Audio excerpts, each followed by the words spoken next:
안녕하세요. 데이어 멘토 박태욱입니다. 오늘은 바이오 특징을 활용한 매매 팁 공개하도록 하겠습니다. 자, 많은 분들이 바이오는 위험하다, 급등락이 크다, 잘못 물리면 못 나온다, 용어가 어렵다, 급등 잘못하면 패가 망신한다, 여러 가지 이유를 붙이면서 바이오 업종에 관해서 불안감과 선입견이 많이 있다고 생각을 합니다. 자, 그런데 이런 특징을 우리가 투자자로서 역으로 이용해보면 어떨까요? 과연 바이오는 투자를 했을 때 코로나 때 시기 말고는 수익 본 사람이 없을까요? 최근 금리 인하, 그리고 비만 치료제, 렉라자, FDA 등등 다양한 이야기로 인한 바이오 관련 이슈들이 많이 언급이 되면서 주목을 받고 있습니다. 자, 많은 분들이 현 시점 바이오에 관심을 많이 가지고 계실 거라고 생각을 하고 있으면서 바이오에 대한 선입견도 충분히 있다고 생각을 합니다. 자, 오늘은 해당 바이오 특징을 오히려 역으로 이용을 해서 매매할 수 있는 꿀팁 5가지를 말씀드리도록 하겠습니다. 자, 아시는 내용이 있을 수도 있고 알고 있지만 해당 부분까지 생각하지 못한 내용들이 있을 수 있기 때문에 영상 집중해 주시면 감사할 것 같습니다. 자, 우선 바이오 특징부터 조금 알아봐야 되겠죠. 바이오만의 특징을 좀 보면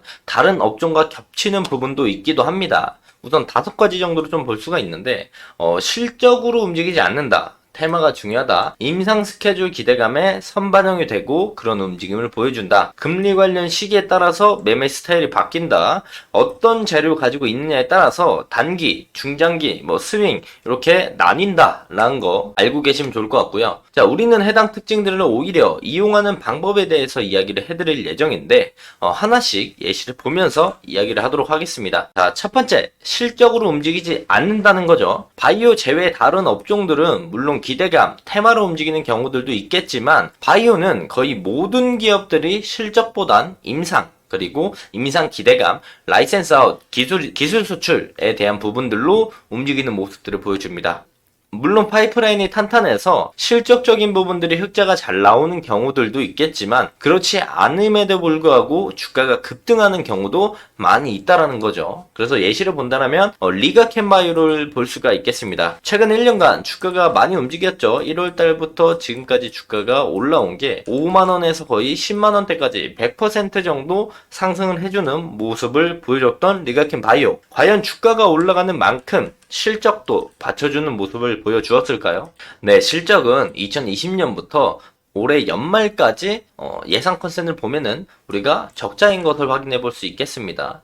물론 2025년 흑자, 그리고 기술 이전 기대감, 생보법 수혜 등 여러가지 상승 모멘텀이 있지만 실적과 비례해서 움직이지는 않는다는 이야기입니다. 자, 최근 주가 급등하면서 올라오는 샤페론도 한 번 더 볼까요? 7월달 급등 이후에 조정이 나왔고 그 다음에 9월달에 급등이 나오면서 1,500원 하던 주가가 4,500원까지 단기간에 급등하는 모습들을 보여주고 있는데 물론 샤페론도 비만 치료제 누베신 그리고 아토피 치료제 라이센스 아웃 등 상승 모멘텀이 충분히 있지만 주가가 오르는 것만큼 실적이 따라와 주고 있지는 않다는 겁니다. 물론 바이오뿐만 아니라 다른 업종들도 테마나 상승 모멘텀으로 주가가 실적과 상관없이 움직이는 경우도 있으나 타 업종들은 기본적으로 실적 베이스로 움직이면서 테마나 상승 모멘텀이 작용한다고 볼 수 있으나 바이오는 상승 모멘텀이 대부분 라이센스 아웃이나 임상 실험 계획 IND,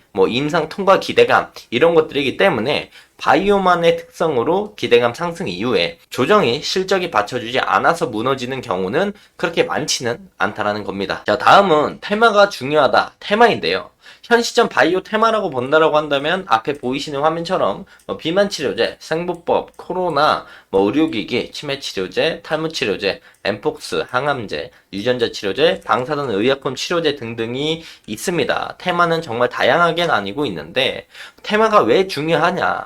테마를 볼 때 앞으로 상승 가능성이 높은 테마 위주로 봐야 된다는 겁니다. 자, 그렇다면 해당 테마 중에 어느 테마가 현 시점 제일 유망하고 계속 주목받을 수 있는 테마일까요? 이제 끝나가는 코로나 치료제, 한번 뜨고 지게 된 엠폭스, 앞으로 유망하고 주목받을 테마는 현 시점 기준에 제가 생각할 때는 비만 치료제, 생보법, 항암제, 치매 치료제, 유전자 치료제, 방사선 의약품 치료제, 의료기기 정도라고 볼 수가 있습니다. 앞으로 상승 모멘텀이 있거나 이슈가 나올 만한 내용들을 담고 있는 테마를 우리가 주목해 봐야 한다는 겁니다.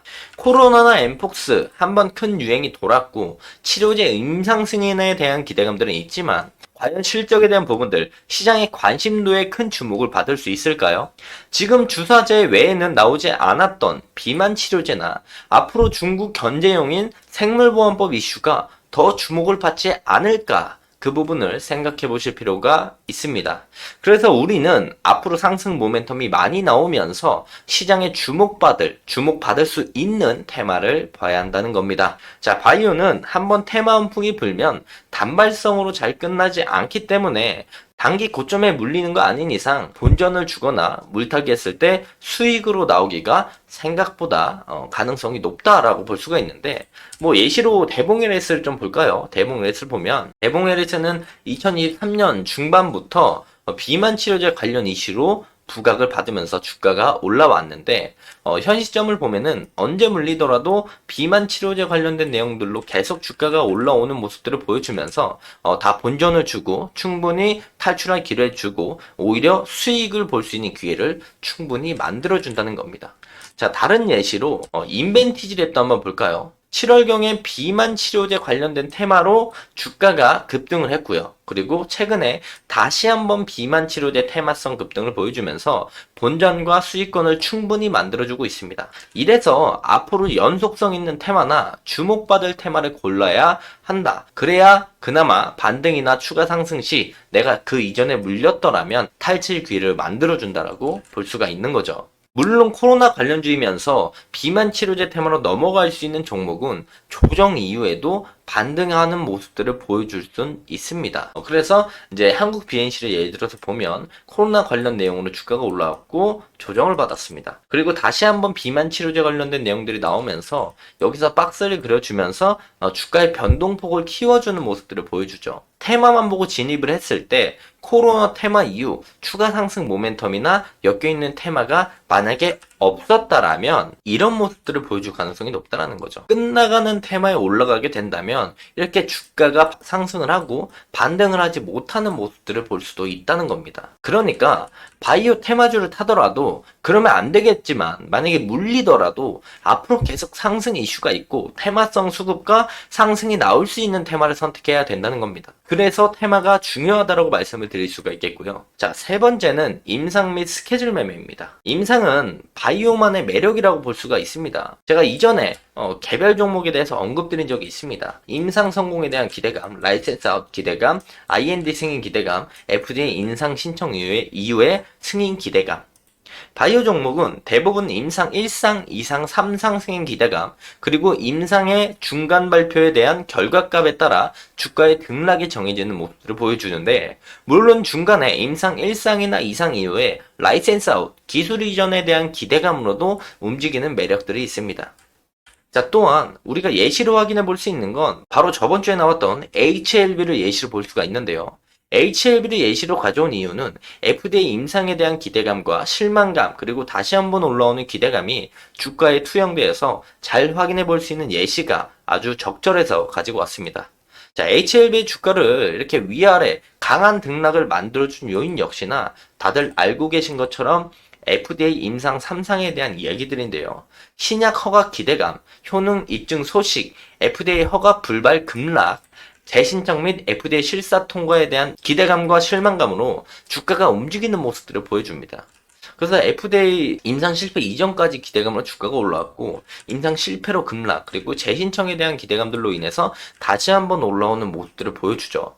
이처럼 임상에 대한 내용들로 움직이는 게 바이오의 매력이라고 볼 수가 있는데, 여기서 우리가 해당 내용들을 역으로 이용할 수 있는 방법은 바로 임상 성공 실패에 대한 결과가 나오기 전까지는 기대감에 대한 부분들로 인해서 상승 모멘텀이 작용한다는 겁니다.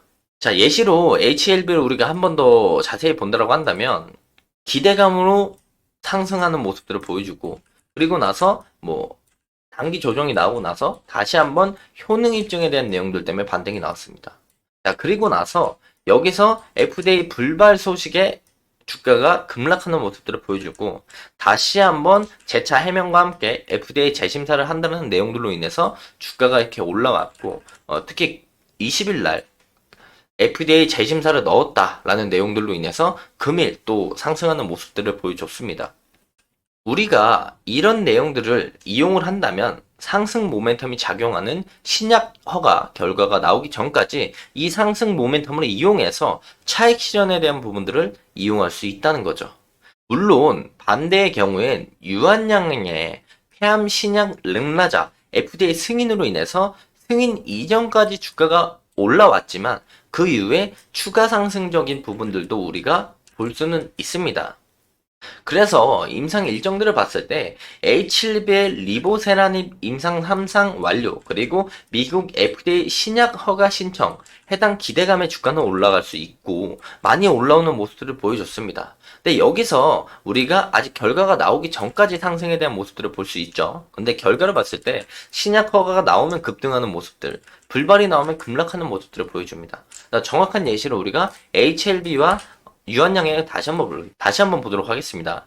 자, HLB는 신약 허가 기대감의 주가가 올라왔고 실패로 인한 급락이 나왔습니다. 물론 재심사에 대한 내용들로 인해서 반등이 나와주는 모습들을 보여줬지만 유한양행으로 반대로 넘어가서 본다면 유한양행도 FDA 렉나자 신약에 대한 기대감으로 올라왔고 FDA 3상 통과 이후에 추가적인 상승을 보여줬죠. 그렇다면 여기서 공통점은 뭐냐면 유한양행도 FDA 3상 이전까지 주가가 기대감으로 상승하는 모습들을 보여줬고, 그리고 HLB도 3상 결과가 좋진 않았지만 그 이전까지 기대감으로 주가가 상승하는 모습들을 보여줬습니다. 그렇기 때문에 우리는 해당 내용들을 놓치지 않기 위해서 분할 매도 관점으로 가져가는 방법도 하나의 방법이라고 할 수가 있는데요.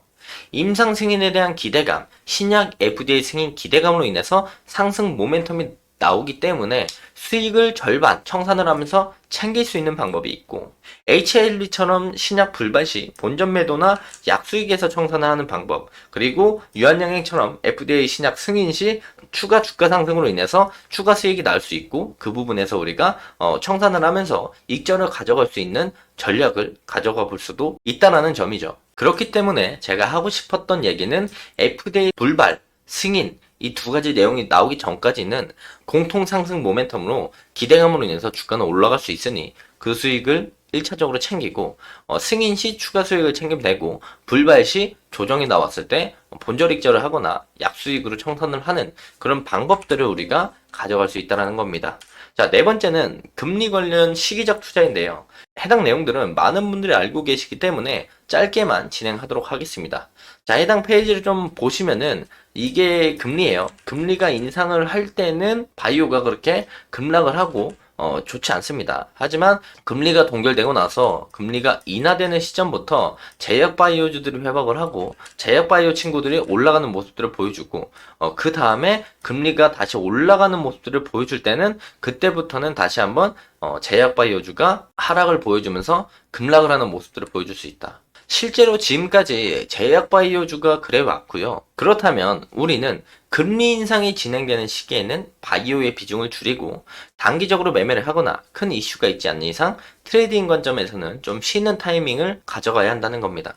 생각해보면 우리가 지수가 상승하는 상승장에는 공격적인 투자, 적극적인 투자를 하면서 지수가 빠지는 하락장에는 관망을 한다던가 현금 보유를 한다던가 매매 비중을 줄인다던가 하는 이유와 같다고 볼 수가 있겠죠.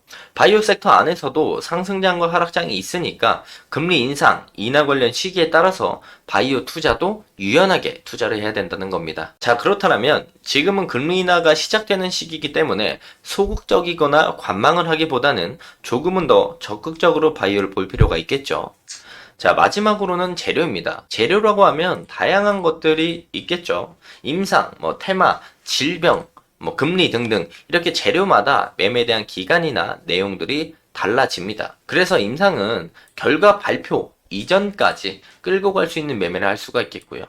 테마로 본다면 학회 일정이나 테마 이슈에 들어가는 스케줄이 있습니다. 그 스케줄 기간에 따라서 우리가 매매를 할 수 있는 방법이 있고, 질병으로 간다면 코로나, 엠폭스, 럼피스킨 이런 쪽으로 볼 수가 있겠죠. 확산세가 증가가 되고 확산이 더 이상 진행되지 않거나 확산세가 줄어들게 된다면 그때까지만 우리는 질병 관련된 재료를 볼 수가 있습니다. 자, 금리는 금리 인하 기대감 시점부터 금리 인하 이후에 다시 금리 인상이 시작되는 시점까지 우리가 재료를 볼 수가 있죠. 이렇게 재료마다 매매에 대한 기간이나 내용들이 달라지니까 이런 부분들 우리가 꼭 체크를 하면서 바이오 업종을 보시는 게 좋을 것 같다라고 말씀을 드릴 수가 있겠으며, 재료에 따라서 중간중간 급등과 조정이 나올 때 유연하게 대응하는 대응책도 단기 눌림, 매물대, 상단 조정 등 참고하시면 좋을 것 같습니다. 금일 영상은 여기서 마무리하도록 하겠고요. 금일 영상이 도움이 많이 되셨으면 좋을 것 같습니다. 자, 금일도 영상 끝까지 시청해 주셔서 감사합니다.